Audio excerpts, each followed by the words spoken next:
The dust kicked up something fierce that September afternoon in Laramie. Wind carried the smell of horse sweat and cheap whiskey across the town square, mixing with the stench of fierce sweat from the platform near the grain warehouse.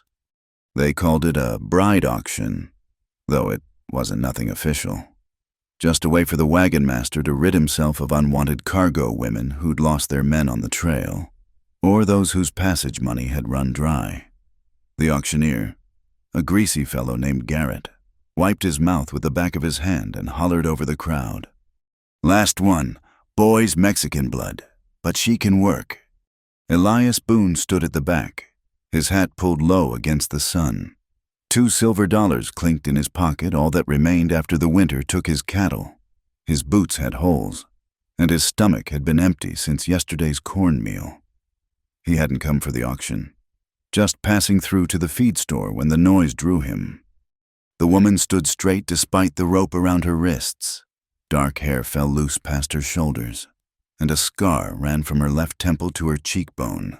She kept her chin up, eyes fixed on something past the jeering crowd. Men spat tobacco juice and laughed. "Damaged goods!" someone shouted. "Won't take no half-breed in my house," called another. The auctioneer's hammer rose. "Do I hear a bid, anyone? She's strong. Boys, look at them hands." Silence. Even the wind seemed to hold its breath. Rosita Valdez had learned to read silence. This kind had teeth. She'd heard it before when the wagon train left her behind after the fever took the family she'd been traveling with. Heard it when they discovered her mother had been Pueblo. Heard it when Abel Crow's knife left its mark on her face for refusing his bed. The crowd shifted, ready to move on to better entertainment. The auctioneer's face reddened. "Come now, gentlemen, surely someone." $2. The voice came quiet, but it cut through the murmur like a blade. Heads turned. Elias stepped forward, his weathered hand pulling the coins from his pocket. They caught the light, tarnished and worn. The laughter started low, then rolled through the crowd like thunder. Boone's lost his mind. Spending his last cent on damaged goods. Fool Cowboy can't even keep cattle alive. The auctioneer squinted. $2. That's all you got." Elias nodded. The coins felt heavy in his palm. "Hell, that barely covers my feet." "Take it or don't." Elias's voice stayed level. "Makes no difference to me." Garrett grabbed the coins quick, like he feared Elias might change his mind. The hammer came down with a crack that made the platform shake. "Sold." Someone shoved a grease-stained paper at Elias, the marriage contract. Law said these women had to be married proper, not just bought like livestock. The irony wasn't lost on anyone. Rosita watched the cowboy approach. His clothes spoke of hard times, patched pants, shirt worn thin at the elbows, but his walk was steady. And when he reached for the rope around her wrists, his hands didn't shake. "Name's Elias Boone." He worked at the knots without meeting her eyes. "Got a place about 10 miles north. Nothing fancy." She studied his face. Sun-carved lines around gray eyes, a 2-day beard, hands that knew work, nails split and dirty. When the rope fell away, she rubbed her wrists. "Rosita Valdez." He nodded, then turned toward the edge of town where a paint mare stood tied to a post. The crowd parted, their amusement shifting to disgust. Someone hawked and spat near Rosita's feet. She stepped around it without looking down. "Got no second horse," Elias said. "You'll have to ride behind." She'd walked from Santa Fe to Kansas once. Pride was a luxury she couldn't afford, but when she placed her hand on his shoulder to mount, she felt him tense. Not from revulsion, she knew that feeling well enough. This was different, like a man not used to being touched. They rode out of Laramie with the sun burning low. The mare picked her way around prairie dog holes, and the wind brought the smell of sage.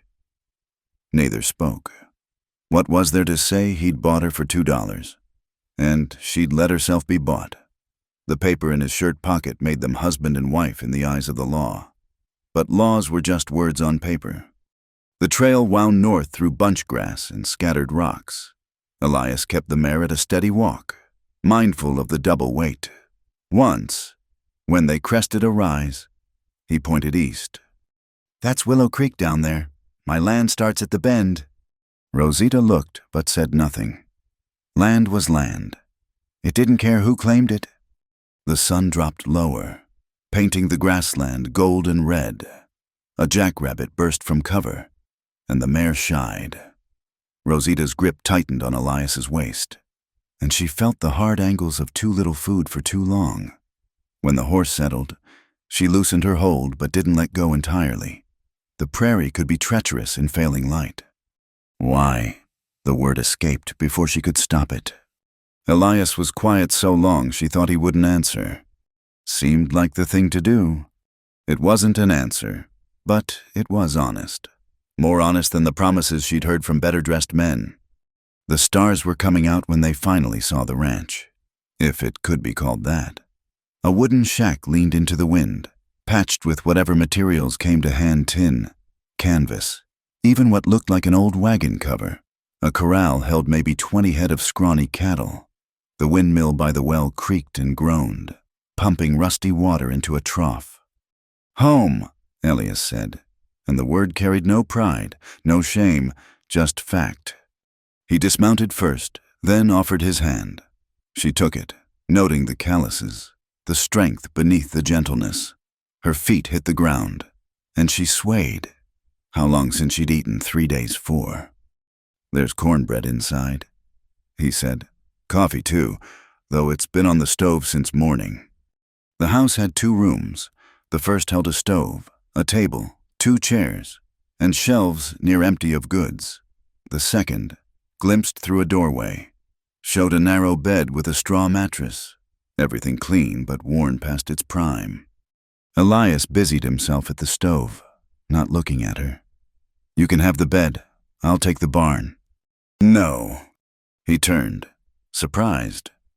"This is your house," she said. "I'll take the barn." "You're my wife." The words came out stiff, uncomfortable. "On paper." They stood there, the contract between them as real and flimsy as smoke. Finally. Elias pulled a knife from his belt and cut the cornbread. It was dry, crumbling at the edges, but Rosita ate it slowly, making it last. The coffee was bitter enough to strip paint, but it was hot. "In the morning," Elias said. "I'll show you the place. Got fence needs mending, cattle need tending, well needs cleaning." He paused. "It ain't much, but it's honest work." Rosita set down her empty cup. "I know work." "I reckon you do." Outside, a coyote called to the moon. The windmill creaked its endless song. Inside, 2 strangers sat at a scarred table, bound by $2 silver and a lie that might become truth, given time. When Elias finally rose to leave for the barn, Rosita spoke again. "The scar?" She touched her temple. "Does it bother you?" He looked at her straight for the first time since the auction. His gray eyes held something she couldn't name, not pity, not desire, something quieter. "We all got scars," he said. "Some just show more than others." Then he was gone, leaving her alone with the dying fire and the weight of a new name she didn't yet own. Through the window, she could see his shadow moving in the barn, settling in with the horses and the hay. $2, that's what her life was worth in Laramie. But here, in this broken-down ranch at the edge of nowhere, maybe she could make it worth something more. The wind picked up, rattling the loose boards. Somewhere in the distance, the cattle lowed. Rosita banked the fire and chose the floor near the stove, wrapping herself in a horse blanket that smelled of sweat and prairie dust. Tomorrow would come soon enough, bringing its own trials, but tonight, for the first time in months, she had a roof over her head and cornbread in her belly. It was enough. For now, it was enough. Dawn came gray and cold to Willow Creek Ranch. Rosita woke to the sound of wood splitting outside, steady, rhythmic strikes that spoke of routine. Her back ached from the hard floor, but she'd slept in worse places. The horse blanket had kept the chill at bay. Through the window, she watched Elias work. Each swing of the axe was economical, no wasted motion. A small pile of split wood grew beside him. When he finally looked up and saw her watching, he neither smiled nor frowned, just nodded and went back to his work. Rosita found the water bucket and headed for the well. The windmill groaned overhead, and the pump handle took both hands to work. The water came up rusty at first, then clearer. She splashed her face, gasping at the cold, then filled the bucket. Inside, she got the stove going with yesterday's coals and fresh wood. The coffee tin held barely enough for 2 cups. The cornmeal bag was near empty. She found a few eggs in a bowl, 3 strips of bacon wrapped in cloth, and half a sack of flour that moved when she touched it weevils. She made what she could: thin cornmeal mush, 1 egg each, coffee black as tar. When Elias came in, she had it waiting on the table. He stopped in the doorway, staring at the spread like he'd forgotten what a proper breakfast looked like. "You didn't have to..." "Sit," she poured the coffee. "Food's no good cold." They ate in silence. Elias was careful with his portions, leaving the larger share for her. She pushed the extra back. "I'm not hungry." "You're lying." "So are you." That got something close to a smile, just a twitch at the corner of his mouth, but it changed his face. After breakfast, he showed her around. The barn held the paint mare, a draft horse past his prime, and a milk cow so thin her ribs showed like fence rails. The chicken coop stood empty except for feathers and old droppings. "Lost the chickens to a fox last month." He kicked at a broken board. "Haven't had time to fix it." The cattle pen was the worst. 19 head, he'd said, but Rosita counted 17. 2 lay in the far corner, bloated and drawing flies. "Disease?" she asked. "Starvation. Spring grass came late this year, couldn't afford extra feed." His voice held no emotion. Facts were facts. They dragged the carcasses out past the property line. Hard work in the climbing sun, using the draft horse and chains. Elias handled the worst of it, but Rosita grabbed hold without being asked. By the time they finished, both were soaked with sweat and stinking of death. "Creek's low, but there's a swimming hole about half a mile down." Elias said, "You can wash there. I'll go after..." "We both smell like carrion. No sense taking turns." He looked uncomfortable. "Wouldn't be proper. Neither is letting your wife stink to high heaven." She'd meant it practical, but the word wife hung between them like a question neither could answer. They walked to the creek in silence. The swimming hole was barely that a deeper spot where the creek widened, maybe waist deep at the center. Elias turned his back while she stripped to her shift and waded in. The water was ice cold and tasted of minerals, but it cut through the death smell. When she finished, she sat on a rock to dry while he took his turn. She kept her eyes on the horizon, but she heard him gasp at the cold, heard the splash as he scrubbed away the morning's work. They walked back slower, letting the sun dry their clothes. "Near the house?" Elias stopped. "That's Hart's land." He pointed east to where the grass grew greener. "His fence line runs along that rise. He's got rights to Blue Dog Spring. Rest of us make do with what we can pull from the creek. Creek's near dry." "Gets worse come August. Lost 6 head last summer. Would have lost more, but..." He trailed off. "But..." "Made a deal with Hart's foreman. Traded labor for water access. Didn't sit right. Working for the man who's got his boot on all our necks. But cattle don't care about pride." Back at the house, the day's real work began. Rosita found a needle and thread, started patching his spare shirt while he worked on the corral fence. When that was done, she attacked the weevily flour, sifting out what she could save. The good flour went into a clean jar. The rest she'd use for paste to seal cracks in the walls. Mid-afternoon brought visitors. She heard the horses first too many for friendly callers. Through the window, she saw 5 riders approaching. The one in front sat his horse like he owned the world. Elias came around from the barn, hammer still in hand, not threatening, just there. The lead rider was everything Elias wasn't. Clean-shaven, silver conchos on his vest, boots that had never seen real work. His smile reminded Rosita of a wolf studying sheep. "Boone." The man touched his hat brim. "Heard you got yourself married. Came to pay respects." "Mr. Hart." Elias set the hammer down but stayed within reach of it. "Kind of you." Silas Hart's pale eyes found Rosita in the doorway. That wolf smile widened.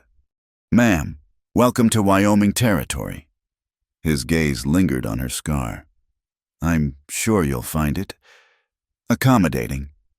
Behind Hart, another rider pushed forward, older, weathered, with captain's bars still on his collar, though the war had been done 15 years. His eyes were flat as a snake's. This, the Mexican, Abel Crow, didn't bother hiding his disgust. "Thought even you had better sense. Boone." Rosita's hand found the doorframe. She'd known Crow might be here. Hart's kind always collected men like him, but seeing him still made her stomach tight. "My wife's ancestry ain't your concern. Crow." Elias's voice stayed level, but his shoulders set different. "Everything on this range is Mr. Hart's concern."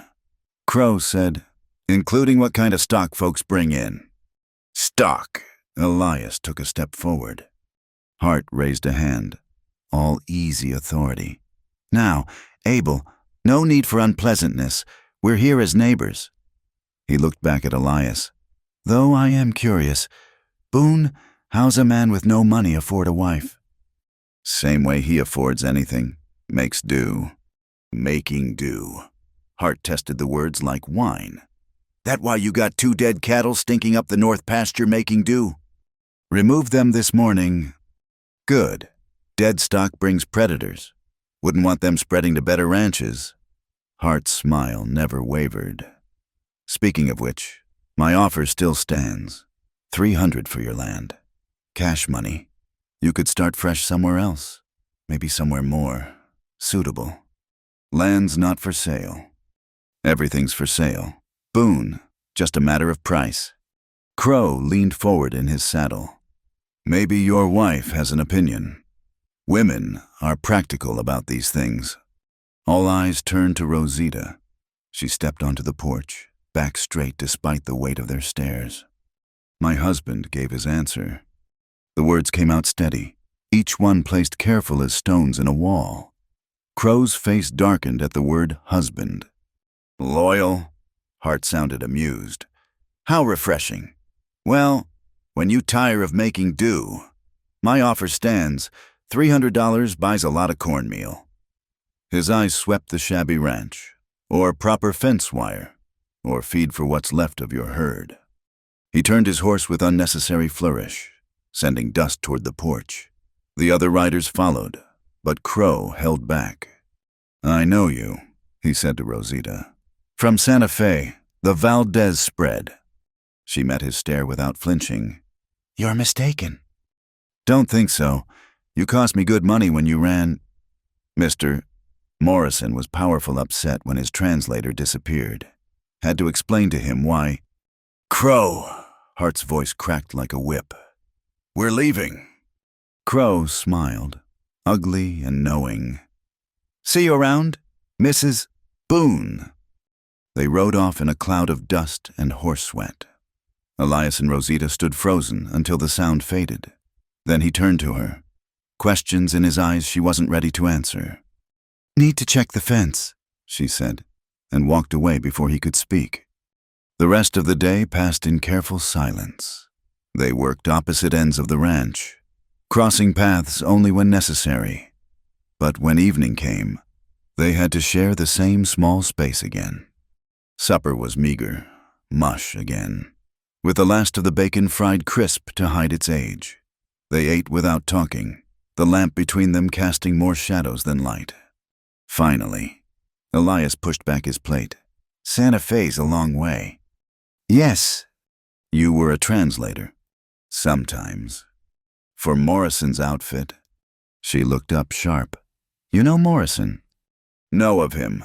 Big cattle operation. Ships beef to the army posts." He paused. "Also heard he doesn't pay fair wages, especially to women, especially to Mexican women." The lamp flame flickered. Outside, A night bird called. I translated contracts, Rosita said carefully. Spanish to English, English to Spanish. Sometimes for the ranchers, sometimes for the workers. She traced a water ring on the table. Started noticing things, numbers that didn't match, promises in English that disappeared in Spanish, workers signing away rights they didn't know they had. You told them. I fixed the translations, made them true. Her fingers stopped moving. Morrison found out. Crow was his enforcer then, before he hired on with Hart. Elias was quiet, processing. Then the scar. My punishment for costing Morrison his advantage. She touched her temple, an absent gesture. Also a warning to others. Translators are easy to replace, honest ones less so. So you ran. Walked Santa Fe to Kansas, looking for work. Joined a wagon train as cook's help. Made it to Laramie before. She shrugged. Before today. The lamp burned lower. Elias stood, started clearing plates. For what it's worth, he said, not looking at her. I think Morrison's a bastard, him and Hart both, men who get fat off other folks' hunger. He washed the dishes while she dried, domestic as any long-married couple, except for the careful distance they maintained. When it came time for sleep, the argument started again. He insisted on the barn, she insisted on the floor. Neither would budge. Finally, Rosita cut a deck of cards she'd found in a drawer. High card takes the bed. She drew a 3, he drew a jack. Cheater, she said, but took the bed. In the darkness, she heard him settling on the floor. The house creaked around them, settling into night. Elias. Yeah. Hart won't give up. Men like him never do. I know. He'll make trouble, for both of us now. I know that too. She turned toward the wall. Just so we're clear. Clear as creek water, he said, and she could hear the tired smile in it. Outside, the windmill creaked its endless complaint. The cattle lowed, somewhere far off. Coyotes sang to the stars. Inside the shabby house at Willow Creek Ranch, 2 people who'd been strangers that morning lay in the dark, bound now by more than paper and $2 silver. Tomorrow would bring new troubles. Hart would see to that. But tonight, they'd managed. The fence was mended, the dead buried, the living fed, after a fashion. It was enough. For now, it was enough. 3 weeks passed in the rhythm of ranch work. The days grew hotter, the creek lower. Each morning, Rosita watched Elias measure the water level with a notched stick, his face growing grimmer as the line dropped. Another inch gone, he said one morning, standing knee-deep in what used to be chest-high water. At this rate, we'll be hauling buckets from town by August. She stood on the bank, calculating. Show me Hart's fence line again. They rode the paint mare together, had to, with the draft horse needed for hauling. She'd gotten used to riding behind him. The careful space they maintained even while sharing a saddle. At the eastern boundary, they dismounted. See there, Elias pointed to a line of green cutting across the brown landscape. That's Blue Dog Spring, feeds Hart's land year-round. Used to flow this way too, before. Before what? Before Hart's daddy dammed it up in '61, claimed water rights while everyone was off fighting the war. Rosita walked the fence line, studying the lay of the land. 20 yards in, she knelt, brushing away dirt to reveal old stone. What's that? Irrigation channel. See the mortar work? This is old. Spanish colonial, maybe. She traced the channel's path with her finger. Your water used to come from up there, through here, spreading across this whole valley. Elias squatted beside her. You're saying the spring fed both properties? I'm saying water doesn't care about property lines. It goes where the land tells it. She stood, dusting her hands. Hart's dam is newer than these stones. Question is, who has the older claim? That evening, she drew a map on the back of a feed sack, Charcoal lines showed elevation, water flow, the old channels hidden under years of dirt. Elias watched her work, nursing coffee so thin it was barely brown water. "Where'd you learn this?" "My mother's people. Pueblo. They knew water like cowboys know cattle." She added another line. "Also from the Spanish land grants I translated. Water rights were everything. Still are. Even if you're right, doesn't matter. Hart's got the dam, the money, the men. He's got force." She set down the charcoal. "But law's a different kind of force. Sometimes." A shadow crossed Elias's face. "Law didn't help my family when the bank took our farm in Missouri. Didn't help when Hart's daddy claimed the water. Law serves them with money to buy it. Then we don't use their law. We use the older one," she explained while the lamp burned low. Spanish colonial grants had precedence over later claims. If they could prove the original water distribution, document it, they'd have grounds to demand access. Big if. Elias said, "And even if we prove it, who's going to enforce it? Start with the territorial inspector, then the newspaper. Make enough noise. Even Hart has to listen. Or he just makes us disappear." They sat with that truth between them. Outside, thunder rumbled without bringing rain. 2 days later, trouble came calling. Not Hart himself, but his message, delivered by 3 hired hands who cut the fence and drove 50 head of Hart's cattle onto Elias's best grazing land. "Neighborly gesture," the lead hand said, grinning gap-toothed. "Mister, Hart figured your scrawny beasts could use the company." By the time Elias and Rosita drove them off, the damage was done. The grass was eaten down to dirt, and worse, Hart's cattle had fouled the last good waterhole. "Now we haul water for sure," Elias said, staring at the muddy, manure-filled pond.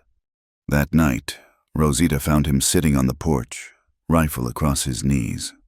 "They won't come in the dark," she said. "Maybe not, but I'll sit anyway." She brought out coffee and her own rifle, an old Spencer carbine she'd kept hidden in her bedroll. His eyebrows rose. "Morrison's guards got careless one night," she said by way of explanation. They sat side by side, watching the stars wheel overhead. The night was clear, and she could smell rain somewhere far off. Teasing but not delivering. "My father tried to fight them," Elias said suddenly. "Back in Missouri.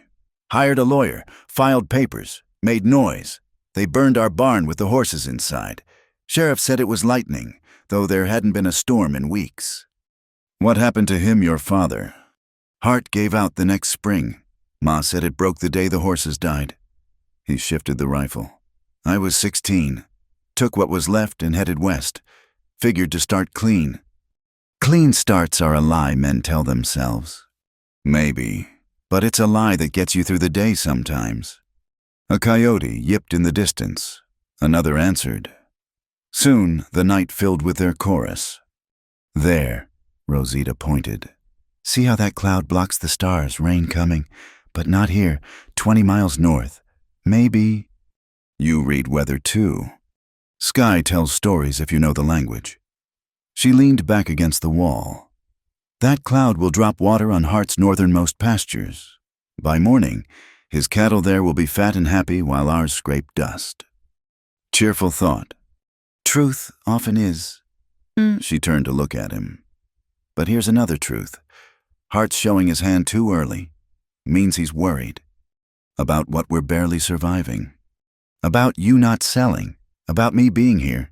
About 2 people too stubborn to know they're beaten." She smiled, the scar pulling at her skin. "Men like Hart need everyone to know their place. We're not staying in ours." The next morning brought Harlan Nash, Laramie's sheriff. He rode up alone, badge glinting in the early sun, face carefully neutral. "Elias, ma'am." He touched his hat. "Mind if I water my horse?" They watched him tend his mount, taking his time. Finally, he turned to them. "Had a complaint? Fence cutting, stolen cattle." "That's so." Elias kept his voice mild. "Who's complaining?" You know who? Nash sighed. Look, I know what happened here. No Hart's boys drove cattle onto your land, but without witnesses. You're the law, Rosita said. We're witnesses.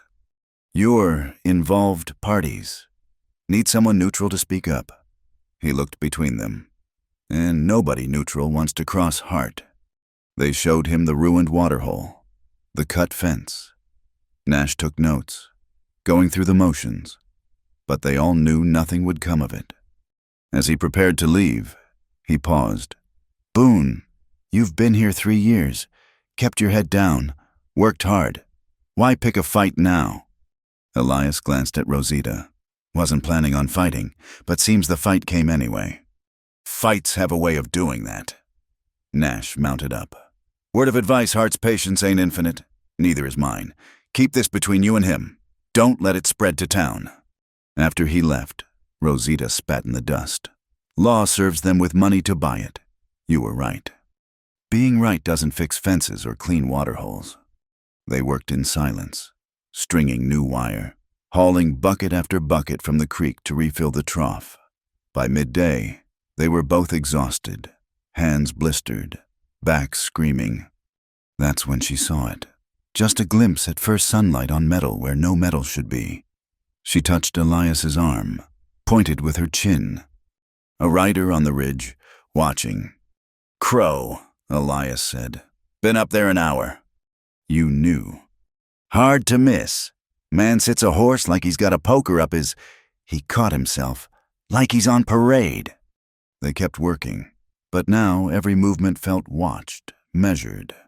When Rosita bent to lift a bucket, she felt Crow's eyes like cold fingers on her spine. He's trying to spook us, Elias said.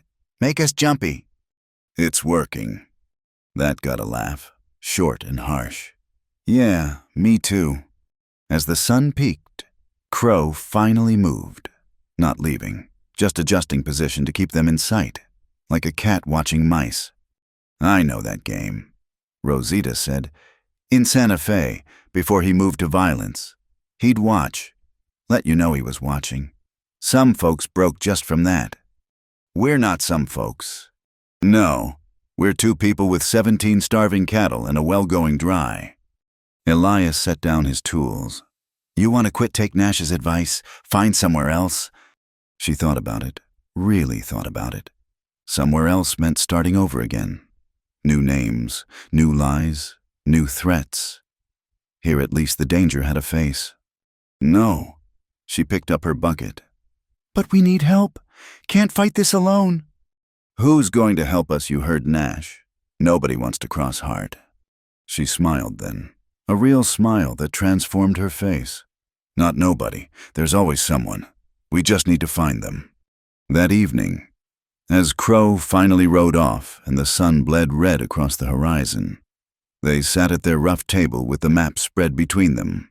Rosita had added more details, elevation markers, seasonal water flows, property boundaries.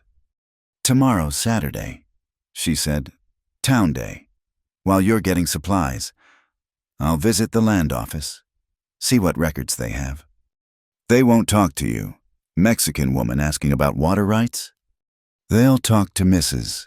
Elias Boone, concerned rancher's wife. She touched her scar absently. I'll wear my Sunday dress, the one that hides this. Be respectable. And if Crow follows you, then he'll see a woman shopping for thread and flour.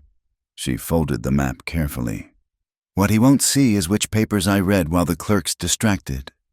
Elias shook his head but didn't argue. They both knew their choices were narrowing. Fight smart or lose everything.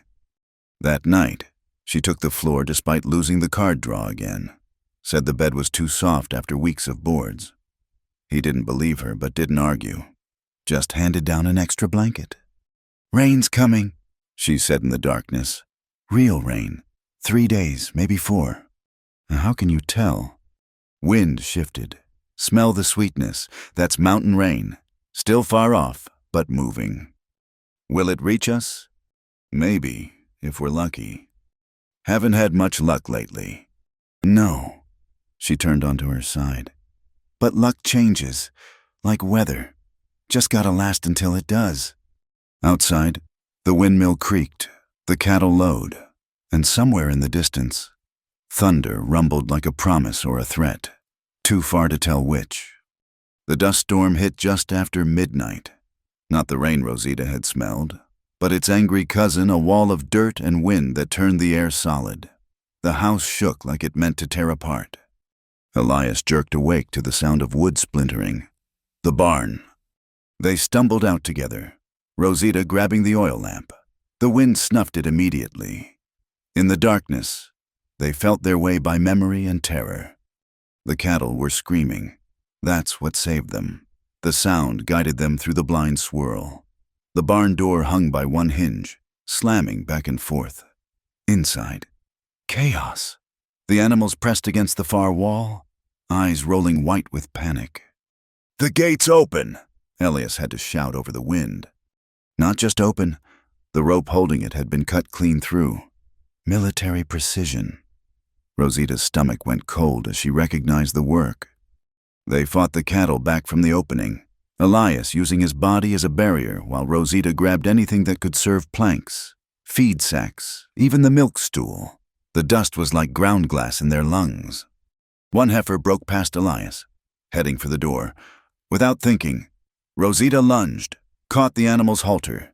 It dragged her 3 feet before Elias could help. Together they muscled it back. "There," she pointed to rope coiled on a beam. He understood without words. While he held the animals, she climbed. The beam creaked under her weight. 30 years of dust raining down. She grabbed the rope, dropped back to the ground. Her dress tore on a nail, but there was no time to care. They rigged a temporary barrier, lashing boards across the opening. It wouldn't hold forever, but it didn't have to. Just until the storm passed. By the time they finished, they were both coughing mud. Rosita's hands were raw from rope burns. Elias had a gash across his forehead where a board had caught him. They slumped against the wall, listening to the wind try to tear the world apart. In the darkness, their hands found each other. Not romantic, just 2 people confirming the other was still there. "Crow," she said. Yeah, he knew the storm was coming. Watched us all day. Waited for his chance. Elias squeezed her hand once, then let go. "Come morning, we'll track him. Storm will cover his tracks, but maybe—" "No." She found his face in the darkness. "That's what he wants. You chase him, leave the ranch undefended. Hart moves in, takes what he wants." The barn door slammed again, hanging on by splinters now. They'd have to fix it before the next wind. "Can't just let this go," Elias said. "Man comes onto my property, tries to scatter my herd." "Our property, our herd." The words came out fiercer than she intended. "And we don't let it go. We just don't play his game." Dawn came pale and gritty. The storm had passed, leaving a world coated in brown dust. They emerged like survivors from a cave-in, blinking in the weak light. The damage was worse than they'd thought. Not just the barn door fence posts down. Chicken coop collapsed completely. Part of the house roof peeled back like paper, and everywhere, that fine, choking dust. They did a count, 16 cattle, 1 missing. "Could have been worse," Elias said. "Will be, if we don't shore up fast."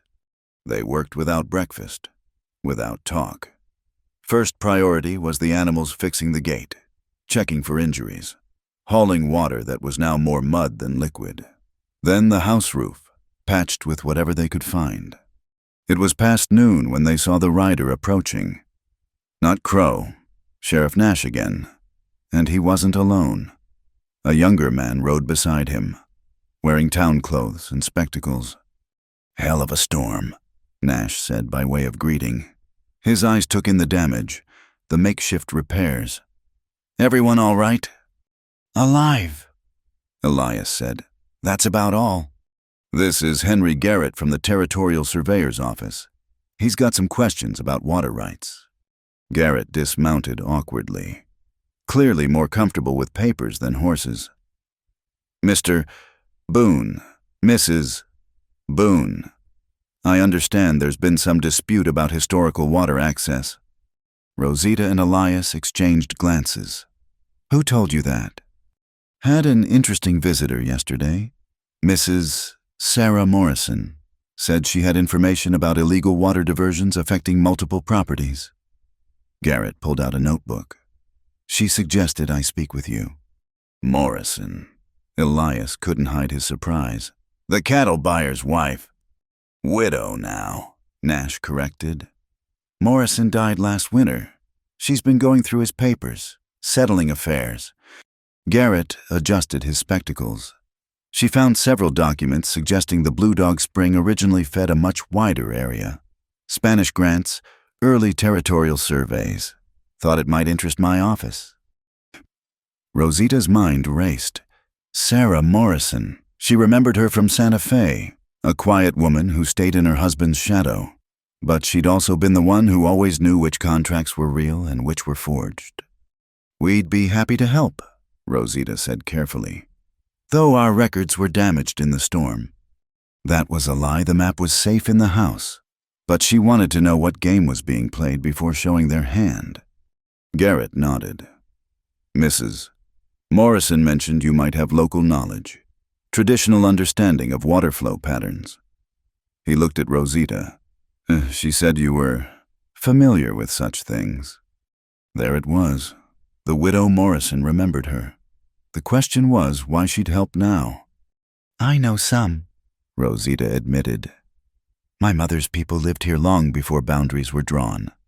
Excellent. I'd like to document any traditional knowledge. Compare it with the Spanish records. He looked around at the storm damage. Though perhaps this isn't the best time. Actually, Elias said slowly, might be perfect timing. Storm showed us something. He led them to where the fence posts had been torn up. The wind had scoured away decades of dirt, revealing stones underneath, not random rocks, cut stones, fitted together. Another channel, Rosita breathed. This whole valley was irrigated. Garrett knelt, genuinely excited now. This is significant. If we can trace the full system, establish its age. He looked up. It could change everything about water distribution in this area. Nash shifted uncomfortably. Now hold on. Can't go redrawing maps based on some old rocks. Hart's got legal claim to that spring. Legal based on what? Garrett stood, dusting his hands. Possession first filing, because if prior use establishes right, and these channels predate American settlement. You're talking about taking on the biggest rancher in the territory, Nash warned. I'm talking about following the law, Garrett said mildly. The real law, not just who has the most guns. After they left, promising to return with surveying equipment, Elias and Rosita stood in the wreckage of their yard. Why? He asked. Why would Morrison's widow help us? Rosita remembered Sarah Morrison's face the day she'd been discovered helping the workers. Not angry like her husband. Just tired. Maybe she's settling more than financial affairs? She said. They spent the afternoon cleaning up, salvaging what they could. The missing cow showed up near evening, wandering back dusty but unhurt. 17 head again. Still not enough to survive on, but better than 16. As night fell, Elias checked the rope holding the barn door for the 10th time. This one was chain, looped and padlocked. Nobody would cut through that easily. He'll try something else, Rosita said, watching him work. I know. Might be worse than cut ropes. I know that too. Inside, she pulled out the map, adding the newly revealed channel. The pattern was becoming clear, a whole network of waterways, spreading life across the valley before Hart's Dam choked it down to nothing. Elias heated water for washing. They'd both bathed in dust all day. She went first, hanging a blanket for privacy while she scrubbed the grit from her hair. When they switched, she noticed him favoring his right side. You're hurt. Just bruised. That heifer caught me good. Let me see. He hesitated, then pulled up his shirt. A hoof-shaped bruise spread across his ribs, purple and green. Nothing broken, he said. She tested gently, feeling for damage. He stood rigid, barely breathing. Not from pain, she realized, from her touch. "Ribs are intact," she said, stepping back. "But you should wrap them." "I'll manage. Like you managed alone before I came." She found clean cloth, started tearing strips. "Sit." He sat. She wrapped his ribs with careful efficiency, trying not to think about the warmth of his skin, the way his breath caught when she pulled the bandage tight. "There." She tied off the last strip. "That'll hold you together." "Thanks." His voice was rough. He cleared his throat. "Rosita." A gunshot split the night, then another. They froze, listening. Not close, maybe a mile off, but on their land. Elias grabbed his rifle. "Stay here." Like hell. They went out together, armed and wary. The moon was new, offering little light, but they knew their land, felt their way by instinct and anger. They found it by the creek, their best breeding cow, the one who'd survived 3 hard winters and still gave calves. Shot twice, clean and professional. "He's done playing," Elias said quietly. Rosita knelt by the animal, closed its eyes. Waste of good beef, good breeding stock. Crow's message was clear, he could reach them any time. Take what mattered most. 17 down to 16, she said. "How many more before we break?" Elias didn't answer, just stood there with his rifle, watching the darkness like he could make it give up its secrets. They couldn't move the carcass until morning. Coyotes would have it by then. Another loss in a string of losses. Back at the house, neither could sleep. They sat at the table, cleaning weapons by lamplight. "My father was wrong," Elias said suddenly. "About?" "Said if you worked hard, kept your word, treated folks fair, you'd get by." He ran an oiled cloth down the rifle barrel. "But that only works if everyone plays by the same rules." "Nobody plays by the same rules. That's why they make different sets for different folks." He looked at her across the table. "You ever think about just taking what's yours, not asking, not filing papers, just taking every day in Santa Fe? Every time Morrison cheated another family?" She set down the Spencer. "But taking makes you like them. I wanted to stay different. Different got you that scar. Different got me here." She met his eyes. "That's not all bad?" Something shifted in his face. He reached across the table, stopped just short of her hand. "No," he'd said, "not all bad." A coyote howled outside. Then others joined in. The celebration had begun. By morning, there'd be nothing left but bones and memory. But morning would also bring Garrett back, with his surveys and his questions. Morning would bring Sarah Morrison's conscience and whatever documents she'd saved. Morning would bring another chance to fight with paper instead of bullets. "We should try to sleep," Rosita said, not moving. "Yeah." Neither stood. They sat there, hands almost touching, while outside the coyotes sang their savage hymn and another piece of their life was torn away. But they were still there, still breathing, still too stubborn to know when they were beaten. It would have to be enough.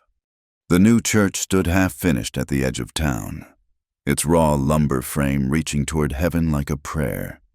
The fundraising dance was Pastor Weber's idea, bring the community together, remind folks they were neighbors before they were enemies. Rosita stood before the cracked mirror, pinning her hair. The indigo dress had taken 2 evenings to alter, letting out seams, adding a panel from an old skirt. It was respectable now, hiding the worst of wear and poverty. "You sure about this?" Elias asked from the doorway. He'd polished his boots until they almost looked new, pressed his one good shirt. "People need to see us as part of the community, not outsiders to be driven off.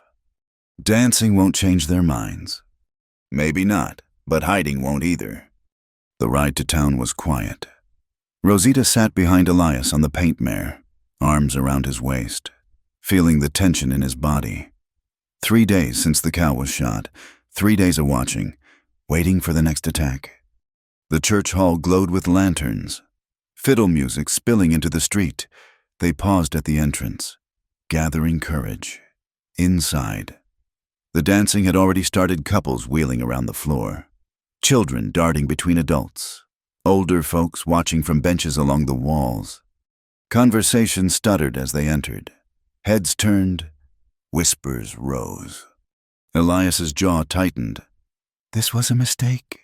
No, this is necessary. Rosita lifted her chin, walked forward like she had every right to be there. Because she did. Pastor Weber's wife, Anne, approached first, a small woman with kind eyes and steel beneath. Mrs. Boone, so glad you could come. She took Rosita's hands, squeezing gently. How are you settling in? Well enough, thank you. I heard about the storm damage. The Ladies' Auxiliary is collecting goods for families affected. Please let us know what you need. Before Rosita could respond, another woman joined them, younger, with ink-stained fingers and a direct gaze. Martha Chen, she introduced herself. I run the new school. Mrs. Weber mentioned you might have teaching experience. I taught letters to ranch children in New Mexico. We have several Spanish-speaking families here. The children struggle with English lessons. Would you consider helping just an hour or two each week? The offer was unexpected, generous. Rosita glanced at Elias, who gave a small nod. I'd be honored. The fiddle struck up a waltz. Couples moved onto the floor. Rosita felt Elias shift beside her, uncomfortable. She was about to suggest they find seats when he surprised her. Would you dance? His hand extended, rough and calloused but steady. She took it. They joined the other couples, moving carefully at first. Elias was no practiced dancer, but he had the natural rhythm of a man who worked with animals, understood movement and balance. Rosita let him lead, feeling the room's attention like heat on her skin. People are staring, he murmured. Let them. Gradually, the stares became less hostile, more curious. When the music ended, another couple nodded to them. Small acknowledgement, but acknowledgement nonetheless. They were returning to the refreshment table when the room's temperature changed. Silas Hart had arrived, Abel Crow at his shoulder. Both dressed fine silk vests, silver watch chains, making a point about who had money and who scraped by. Hart surveyed the room like a king viewing subjects. His gaze found Rosita and Elias, lingered. Pastor.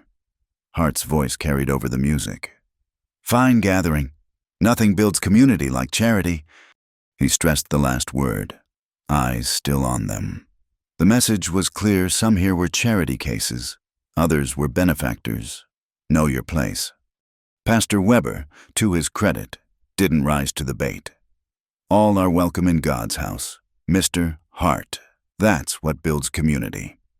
Hart smiled thin. Of course, though some appreciate welcome more than others. He moved through the crowd, Crow following. They stopped near Rosita and Elias, pretending interest in the punch bowl. Mrs. Boone. Hart tipped his hat. You're looking well. Ranch life must agree with you. Fresh air and honest work usually do. Honest work. Crow spoke for the first time, his voice like gravel. Interesting word choice, from someone who fled her last position under questionable circumstances. The nearby conversation died. Martha Chen and Ann Weber exchanged glances. I left of my own accord, Rosita said evenly.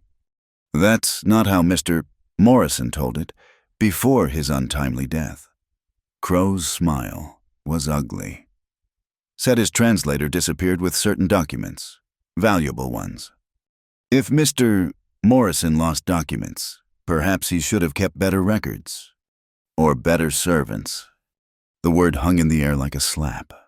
Elias stepped forward, but Rosita caught his arm. I was no one's servant. I was an employee. There's a difference, though some men refuse to see it. Ann Weber moved closer, subtly placing herself beside Rosita. Martha Chen did the same. The battle lines were drawing themselves. Hart chuckled. Abel, you're disturbing these good ladies. We should mingle elsewhere. He touched his hat again. Boone, ladies. They moved off, but the damage was done. The easy atmosphere had curdled. Some folks suddenly remembered tasks elsewhere. Others whispered behind hands. But not everyone retreated.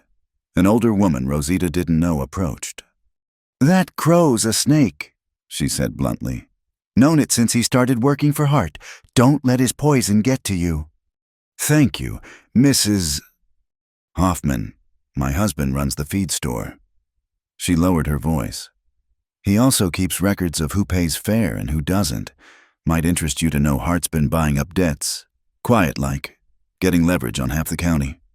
Before Rosita could respond, the woman moved on, but she'd planted a seed. The fiddle started again. This time, several couples nodded to them as they danced.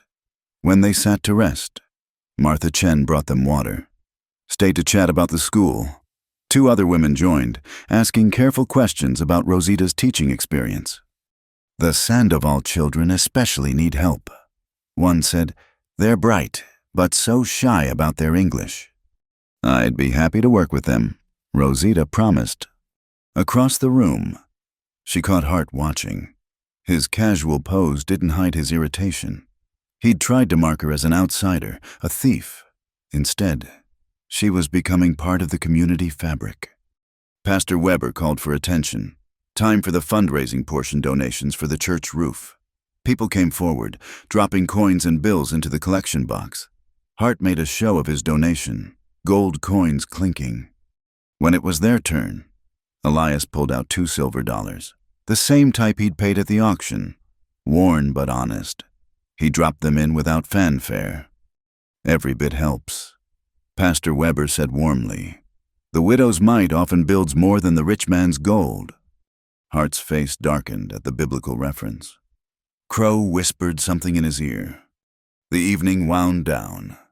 As couples gathered wraps and children, Ann Weber pulled Rosita aside. Tuesday mornings, the ladies' auxiliary meets. We'd love to have you. Thank you, yes. Good.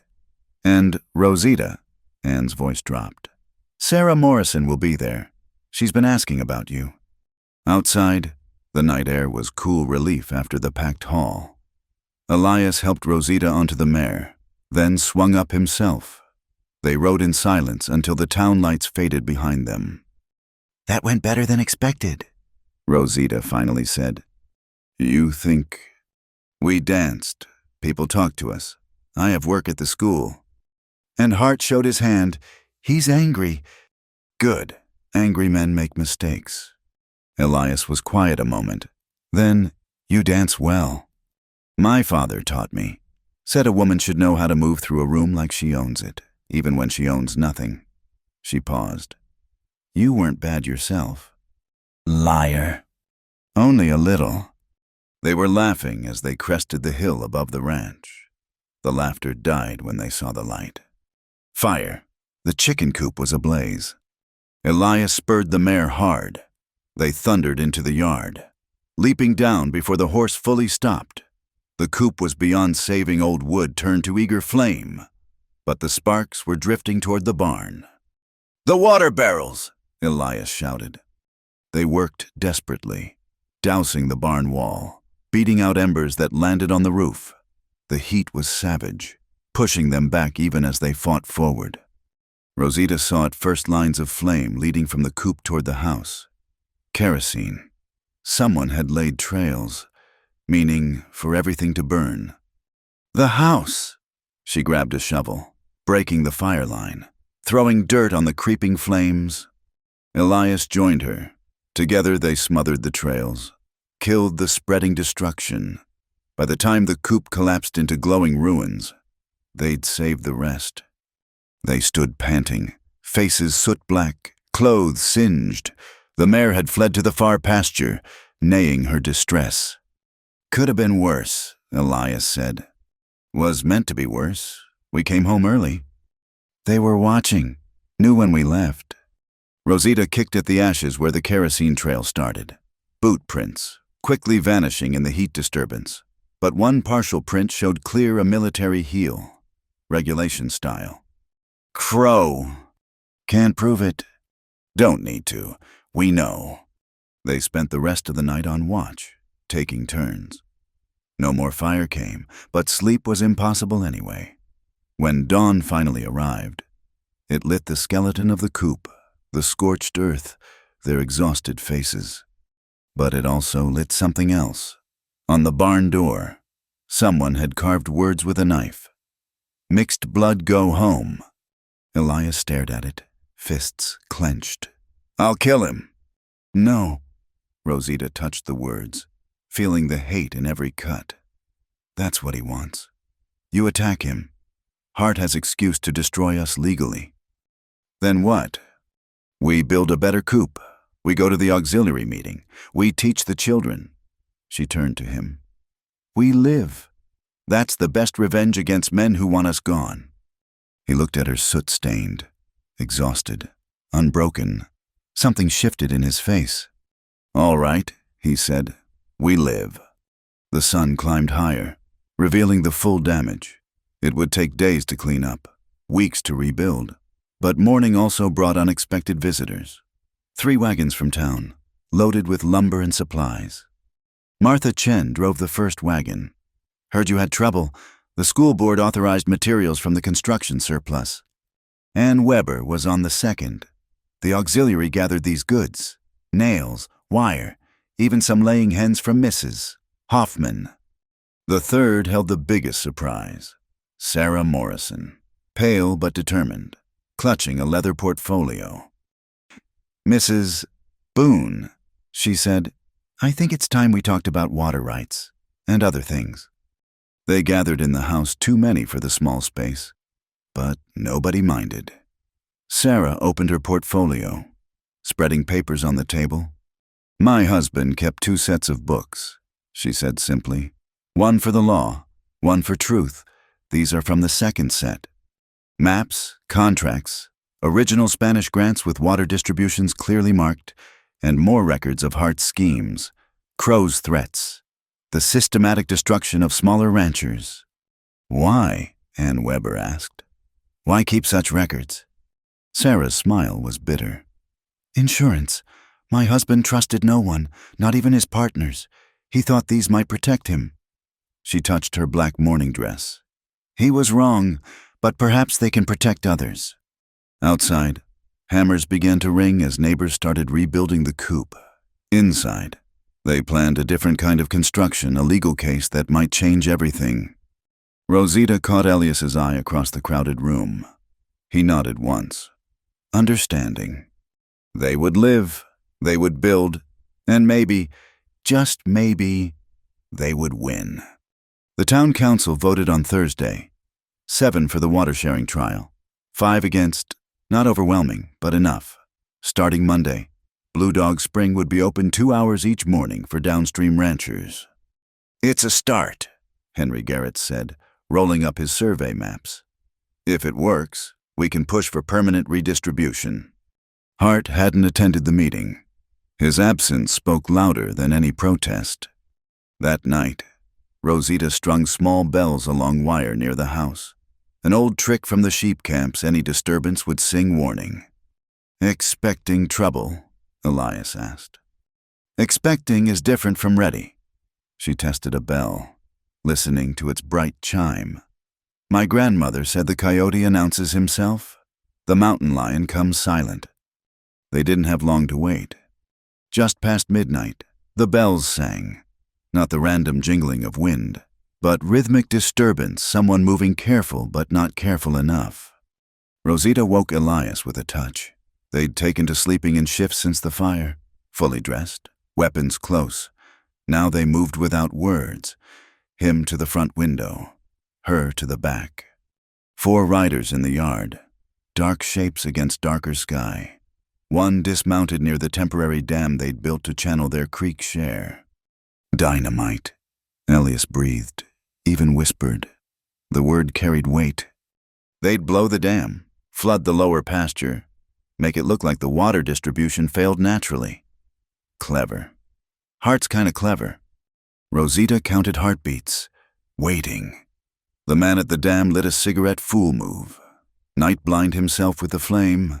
That's when she moved. The Spencer carbine spoke once. The cigarette exploded in sparks, the man yelping as it was shot from his mouth. Before the others could react, Elias fired two not at men but horses, sending dirt spurting near their hooves. The animals danced sideways, whinnying. The next one's in flesh. Elias called. "You're on my land after lawful hours. I got every right." Silence. Then Crow's voice, cold as Winterstone. "You can't watch every night, Boone. Don't have to. Just tonight." This from a new voice, Sheriff Nash stepping from behind the barn. Badge glinting. Scattergun prominent. "Evening, boys. Late for a social call." Behind him, two deputies emerged. They'd been waiting since sundown, warned by Sarah Morrison's intelligence network. "Sheriff," Crow's voice went smooth. "Just checking on neighbors. Heard they had water trouble." "At midnight with dynamite." Nash moved closer. "Tom, you want to drop that bundle real gentle-like." The man at the dam complied. 3 sticks, fuse already cut." That ain't ours," one rider stammered. "Course not. Just happened to be lying there." Nash's voice was dry as August. "Here's what happens now. You boys ride out. Don't come back. Any more midnight visits. I arrest first, ask questions later." Crow straightened in his saddle. "Mister, Hart won't like his men threatened." Mister, Hart's men just got caught with explosives on another man's property. He's lucky I'm feeling generous." Nash cocked the scattergun. "Generosity's got limits." They left slow, prideful, but they left. Nash and his men stayed until dawn, sharing coffee and quiet conversation. "Can't do this every night," the sheriff warned. "Hart's got deep pockets. I've got 2 deputies and a mortgage." "We know," Elias said, "but tonight helped." Maybe just delayed the inevitable." Nash stood to leave. That water council vote stirred things up. Some folks saying it's about time Hart learned to share. Others saying you're troublemakers, disturbing the peace. "Which do you say?" Rosita asked. Nash considered. "I say peace built on one man's boot on everyone else's neck ain't peace. It's just quiet desperation." He touched his hat. "Ma'am." After they left, Elias and Rosita stood in their yard, watching the sun climb. "He's right," Elias said. "Can't last. We're bleeding money, losing cattle, spending every night watching for attacks." "Then we change the game." Rosita headed for the house. "Make our stand where he can't use darkness." The Blue Dog Spring was a pretty place once. Before Hart's Dam, willows had grown thick along its banks. Now they stood dead, gray bones reaching from cracked earth. The spring still ran, but channeled tight through Hart's construction, feeding only his land. Monday morning came bright and hot. Word had spread the first official water sharing. Ranchers gathered with barrels and wagons, some supportive, others curious, a few clearly hostile. Hart was already there with a dozen men, not blocking exactly, but present, watching. "Morning, neighbors," he called out. All false warmth. "Come to see the grand experiment." Henry Garrett stood near the dam controls, papers in hand. "Mr. Hart, the council's decision was clear. 2 hours access, starting at 8. "Oh, I'm not stopping anything. Just observing. Man's got a right to protect his property from damage." "What damage?" This from Seth Palmer, another small rancher. "We're just taking what's ours." "What's yours?" Hart's smile went sharp. "Law says possession is ownership. I've possessed this water 20 years. "Spanish law says different," Rosita said, stepping forward. "Prior use, communal rights. The courts in Santa Fe are ruling on similar cases now." Hart's eyes narrowed. "We're not in Santa Fe, Mrs. Boone. We're in Wyoming. American law. Territory law, not yet state. Territorial judges might see things different than you expect." The crowd murmured. Some had heard about the Santa Fe rulings. Water rights reverting to original distributions. Hope was dangerous in hard country, but it was spreading. 8 o'clock came.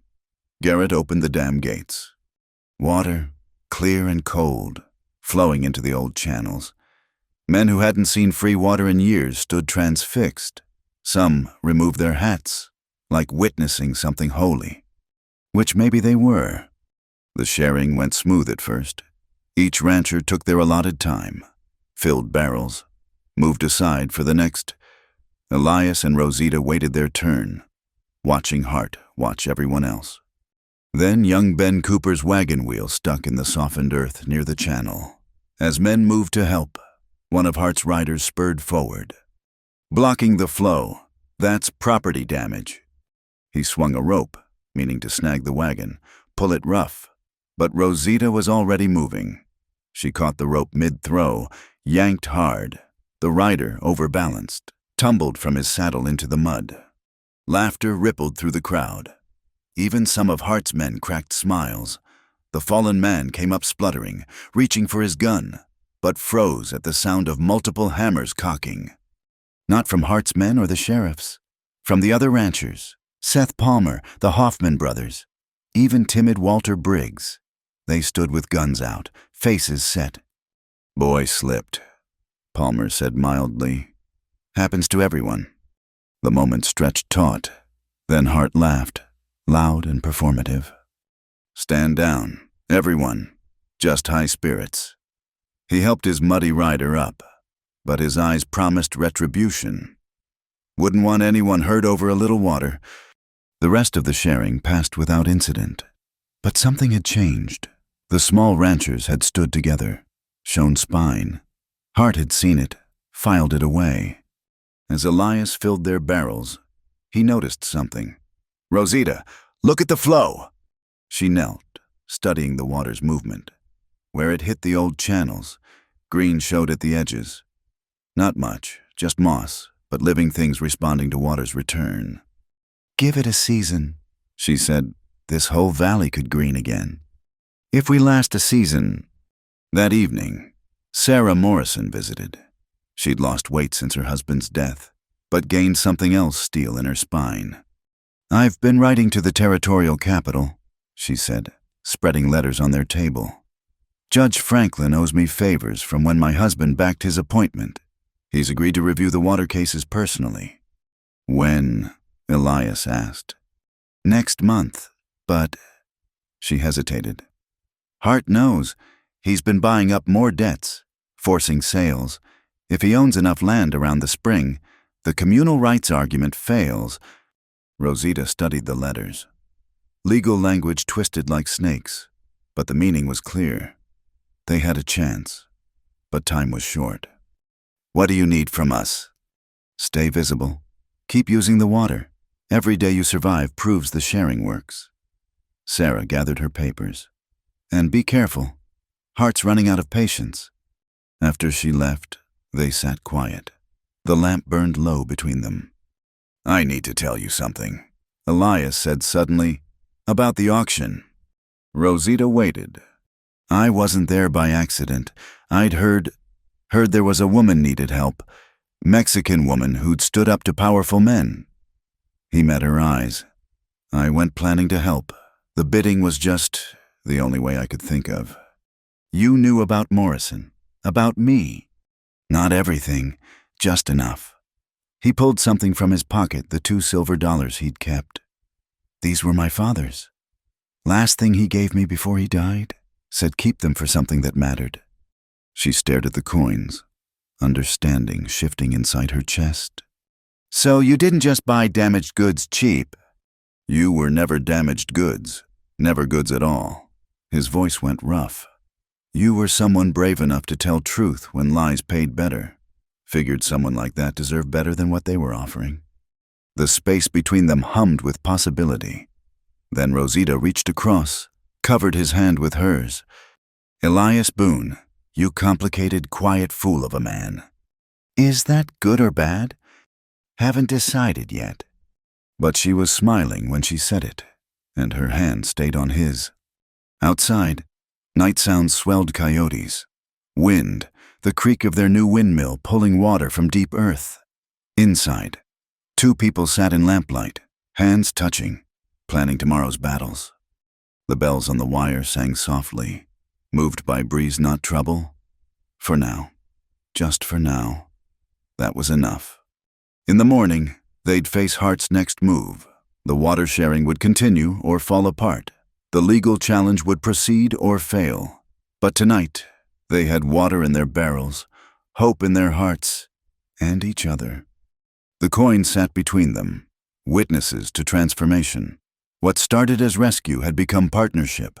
What began in shame had grown toward something neither quite dared name yet. But it was growing, sure as moss at water's edge, green and stubborn and alive. The church porch had been swept clean, wild flowers tied to the posts with ribbon. Not fancy, but prettier than the raw lumber deserved. Ann Weber and Martha Chen had worked since dawn, transforming the simple space into something fitting for a wedding. Not much of a church yet, Pastor Weber said, testing the makeshift altar. But God's housed in worse places. Elias tugged at his borrowed collar. Seth Palmer had lent him a proper suit too short in the arms, but clean and pressed. His hands wouldn't stop shaking. Nervous? Nash asked. He'd agreed to stand as witness, badge polished for the occasion. About marriage, no. Elias looked toward town where Rosita was preparing. About everything else. Yes. 3 weeks had passed since the water sharing began. 3 weeks of small victories and constant vigilance. Hart hadn't attacked directly, but his lawyers had filed injunctions. His men had diverted upstream flows. His money had bought 2 more small ranches. The circle was tightening. But today wasn't about Hart. "She's coming!" Someone called.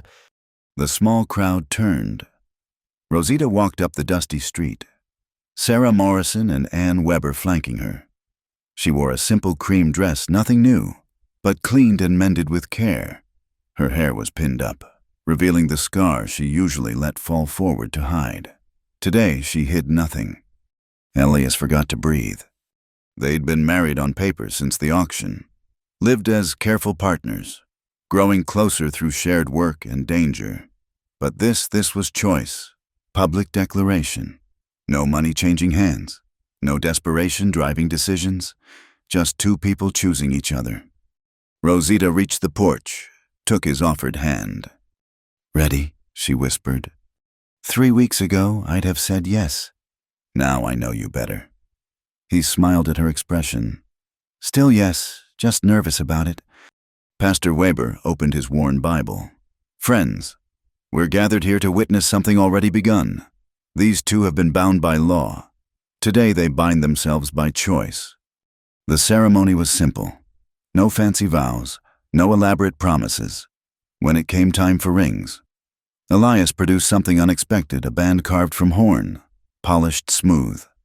"Made it from that old bull who died last winter," he said quietly. "Figured something that stubborn and tough suited us." Rosita laughed, surprising herself. The sound rang across the churchyard like bells. For her part, she gave him a leather cord with those 2 silver dollars woven into the braid. "To remember how we started, and how far we've come." "You may kiss your bride," Pastor Weber said. "Again, I suppose." The kiss was brief, appropriate for public viewing. But Elias whispered something only she could hear. No more sleeping on floors. "Promises, promises," she whispered back. The crowd cheered those who'd come. Anyway, many stayed away, not wanting to choose sides in the brewing conflict. But enough came. The Hoffmans, Martha Chen with her students, several Mexican families who'd heard about Rosita's teaching. Even crusty Seth Palmer wiped his eyes. They'd set up tables in the churchyard for a meal. Nothing elaborate, everyone brought what they could. Cornbread and beans, venison stew, dried apple pie, rich feast for lean times. As they ate, Henry Garrett arrived dusty from hard riding. "Sorry I'm late," he panted. "But I've got news. Judge Franklin moved up the hearing, day after tomorrow. Silence fell like a stone. That's not enough time, Sarah protested. We haven't gathered all the testimonies. Hart's lawyers pushed for expedited review, said the water sharing was causing immediate harm to established rights. Garrett accepted a cup of water gratefully. Judge agreed. Elias felt Rosita's hand find his under the table. Then we go with what we have. It might not be enough, Garrett warned. Has to be, Nash said. Hart's counting on us not being ready. Means he's worried what happens if we are. The wedding feast continued, but subdued now. Everyone understood the stakes. If they lost in court, Hart could shut down the water sharing permanently, claim damages besides. Most of the small ranchers would be finished. As the sun lowered, guests began departing. Handshakes for Elias, embraces for Rosita, words of encouragement that sounded too much like condolences. Finally, just the core group remained. They spread Garrett's maps and documents across the tables, planning strategy by lamplight. We need someone who remembers the old distributions, Martha said, before Hart's dam. Most are dead or gone. Palmer said, Hart made sure of that. Not all. Rosita looked thoughtful. There's Miguel Santana. Lives up in the hill country now. His father worked these lands before the territory was formed. Would he testify? Sarah asked. For the woman teaching his grandchildren to read, maybe. Rosita stood. I'll ride out tonight. Our wedding night, Elias protested. Our life night. This matters more than... She stopped at his expression. We'll go together. They rode under stars. Taking mountain paths Rosita remembered from her wandering days. The horn ring caught moonlight on her finger. The silver dollars clicked softly against Elias's chest. Miguel Santana's cabin perched on a ridge like an eagle's nest. The old man met them with a rifle, then lowered it when he recognized Rosita. Senora Boone. Or is it still Valdez? Both, always both. They talked until dawn. Miguel remembered everything where water ran, who worked which fields, how the communities shared in dry years and plenty alike.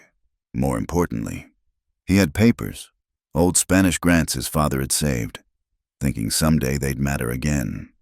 See, I will speak to this judge, he decided, but not for you, or even for the little ones learning their letters.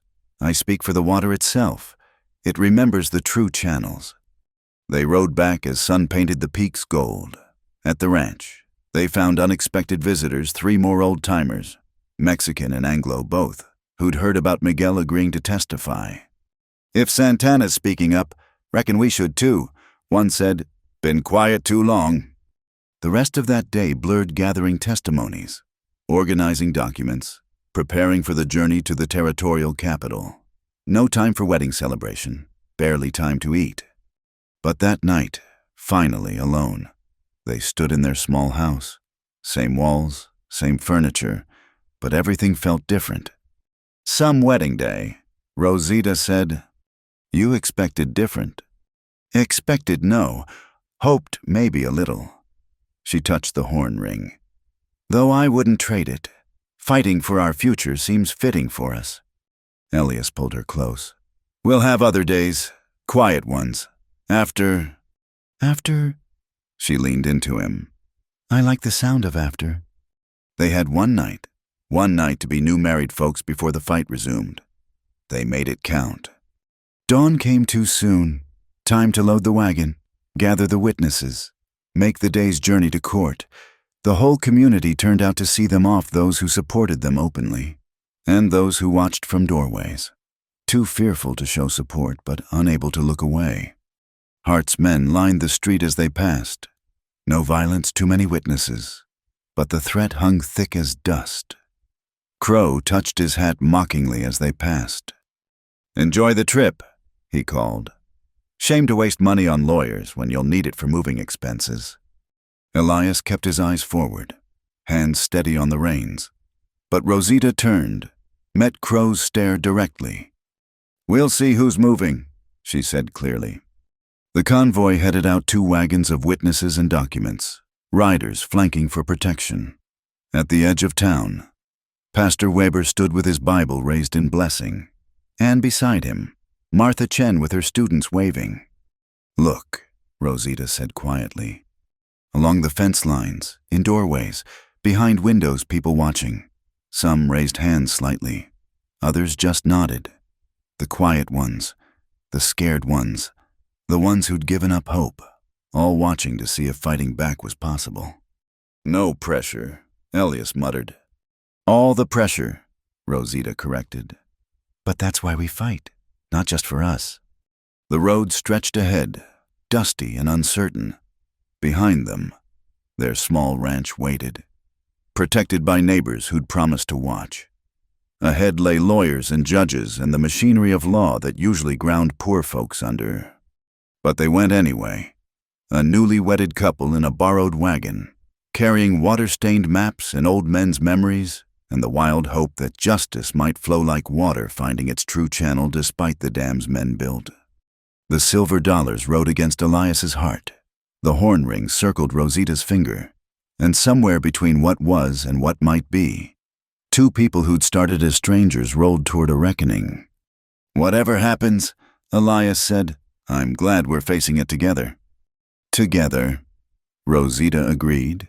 Then, with a smile, "Though next anniversary, I want cake." "Deal." They rode on, into the rising sun, into the uncertain future, into the rest of their lives. Asterisk, asterisk, 12 years later, asterisk, asterisk. The morning sun caught the water in the irrigation channels, turning them to ribbons of gold across the valley. Rosita stood on the porch of the new house properly built now, with milled lumber and real glass windows, watching their eldest daughter chase chickens across the yard. "Maria Elena Boone, leave those poor birds alone," she called, but she was smiling. The girl, 10 years old, with her mother's dark hair and her father's gray eyes, laughed and kept running. Her younger brother Thomas tried to keep up on shorter legs. "Like herding cats," Elias said, coming up beside her with coffee. Real coffee now, not the bitter substitute they'd survived on those first years. "Like hurting us," Rosita corrected. "Remember when we tried to work together that first time?" "You mean when you told me I was holding the hammer wrong?" "You were holding the hammer wrong." They stood comfortable in their shared space, watching their children play. The ranch spread before them, not massive like Hart's old empire, but solid. 40 head of cattle grazed in the lower pasture. The creek ran steady, fed by the restored channels that now served all the valley's ranches equally. So much had changed since that day in court. Judge Franklin had listened to hours of testimony. Miguel Santana and the other old-timers painted pictures with words how water had flowed for generations before artificial boundaries carved up the land. Sarah Morrison's documents proved Hart's father had diverted the spring illegally, using forged permits. But the real surprise came from Abel Crow himself. Arrested for the attempted dynamiting, facing serious charges, he'd turned on his employer, testified how Hart had systematically driven out legitimate owners, used violence and intimidation, corrupted local officials. His military training had taught him to document everything: names, dates, amounts paid. He'd kept it all, insurance against the day Hart might betray him. That day had come. The ruling was decisive. Water rights reverted to traditional usage. Hart's dam came down by court order. Within a year, Hart himself was gone, fled to California ahead of fraud charges. His empire sold piece by piece to pay debts and damages. "Mama, look!" Thomas held up a perfect blue egg, beaming with pride. "Careful, mijo, gentle hands." The children were miracles she'd never expected. After what Morrison's thugs had done in Santa Fe, the doctor said children were unlikely, but the body has its own wisdom, its own healing. Maria Elena came first, fighting into the world like she'd fought ever since. Thomas followed 3 years later, thoughtful and quiet like his father. "Sarah's coming for lunch," Elias reminded her. "And Martha." Sarah Morrison had remarried a shopkeeper from Cheyenne who treated her like gold. She visited often, bringing news from the capital. Martha Chen ran the expanded school now, teaching children in 3 languages. "I'll start the stew." Rosita turned to go inside, paused. "Did you feed the horses?" "Maria did. That girl's determined to break the new colt herself. Wonder where she gets that from." Her mother. Definitely her mother. Inside, the house smelled of bread and home. Pictures on the walls, their wedding photo, the children as babies. A daguerreotype of Elias's parents sent by a cousin who'd saved it, on the mantel, in a place of honor. A simple wooden frame held 2 worn silver dollars. Rosita started the stew, hands moving automatically through familiar tasks. Through the window, she could see the teaching cabin where she held classes 3 days a week. 20 students now, learning English and Spanish and arithmetic and the history that didn't always make the official books. The sound of horses brought her back to the door. Sarah and Martha arriving, but also Seth Palmer and his wife, the Hoffman clan, others who'd become true neighbors through shared struggle. "Impromptu party?" Elias asked. "Anniversary," Palmer said, dismounting. 12 years since the water sharing started, figured that was worth marking. They gathered in the yard, spreading blankets, sharing food. Stories flowed like water, remembered hardships that seemed lighter now, small victories that had led to larger ones. The children ran between the adults, Maria Elena teaching the younger ones to lasso fence posts, Thomas quietly drawing pictures in the dust. "Remember when we thought Hart was invincible?" Martha asked. "Remember when we had 17 starving cattle and no hope?" Elias countered. 16, Rosita corrected.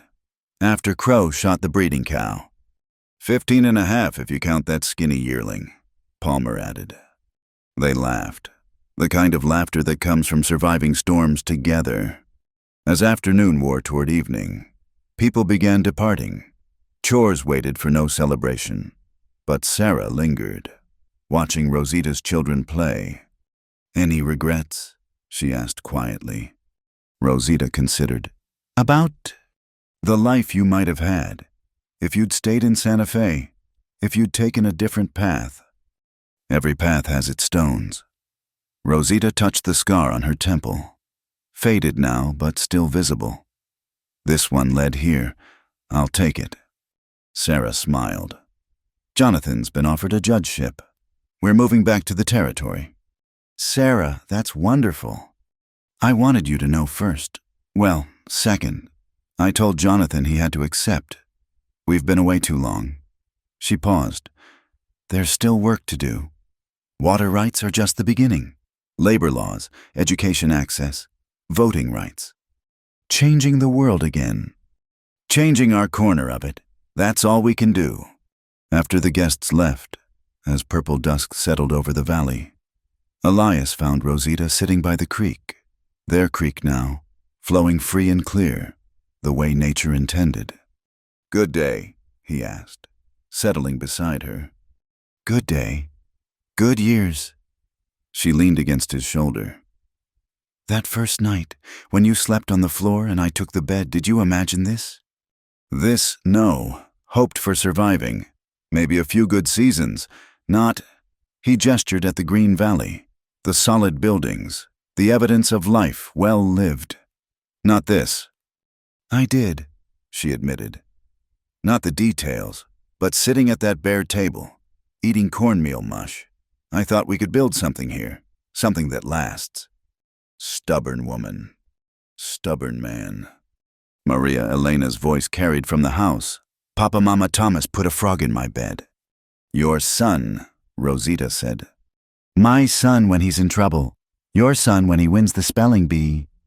They walked back together, hands linked to sort out the frog situation and tuck children into bed and bank the fire for the night. Simple tasks, repeated countless times, that built a life worth living. Later, in their room, Rosita opened the small wooden box on her dresser. Inside lay her mother's silver comb, The teaching certificate Martha had helped her earn, pressed flowers from their real wedding day, and in a leather pouch, those 2 silver dollars, worn smooth by her fingers. "Still keeping those?" Elias asked. "Reminders," she said, "of where we started, how far we've come, how value isn't in the price but in what you build with it." He drew her close. $2. "Best investment you ever made." "Only one that mattered." Outside, wind sang through the willows that had grown back along the water channels. Cattle lowed in the distance. An owl called, hunting in the darkness. Inside the solid house at Willow Creek Ranch, 2 people who'd started as strangers lay together, listening to their children's breathing, planning tomorrow's work, grateful for today's peace. The struggles weren't over. They never were. There would be droughts and floods, sickness and loss, new fights for justice as the world changed around them. But tonight, they had a home built by their own hands, children asleep under their roof, water flowing where it should, and each other. It was enough, more than enough. It was everything. Thank you so much for listening to this Wild West love story. I'd love to know where you're listening from. Please share in the comments below. Don't forget to subscribe to From Wild West channel and let me know your thoughts about Elias and Rosita's journey. Your support means everything to us.